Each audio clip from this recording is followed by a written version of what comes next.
पुणी डरेलानी कोरोना सारा देश में काया मेलाइलानी कोविड ओडिशा मध्य एथिरु बाद पड़ी नाही। ओडिशा रे पुणी व्यापीबा आरंभ कलानी महामारी जहाँकि चिंतार कारण पलटिछि। राज्यर विभिन्न जिला को व्यापिलानी कोविड पुणी मनरे कोविड को नहीं भय बसिलानी। राज्यर 12 जिला को माड़ी सारिलानी कोरोना। अनुगुल, बरगढ़, कंधमाल, गंजाम और सोनपुर जिला को मध्य चिन्हट हेलानी कोविड पॉजिटिव। सोमवार सुधा राज्य में चिन्हट होइतिबा मोट 56 कोरोना रोगी मध्यरु खोर्धा जिलूर सर्वाधिक 23 जन रहिछन्ति। सेहिपरि कटकरू 18 जन पॉजिटिव चिन्हट होइछन्ति।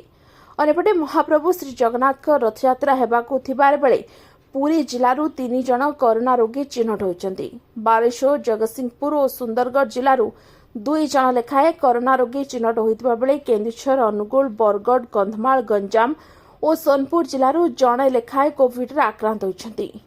पुणी थे कोरोना भय ओडिशा रे आतंक सृष्टि करिछि। गत किछि सप्ताह धरी देशव्यापी कोविड-19 रोगी संख्या वृद्धि पाइबा सहित ओडिशा मध्य एहार प्रभावरू मुक्ति पाई नहीं। राज्यर विभिन्न जिले में कोविड आउटब्रेक हेबा आरंभ होइछि, जहाँकि साधारण लोकंक मध्यरे चिंता को आहुरी बढ़ाई दैछि। Bureau report OT live. अधिक खबर देखिया पे ओटी लाइव को सब्सक्राइब करंतु एवं ए खबर टी को अधिक रु अधिक शेयर करंतु।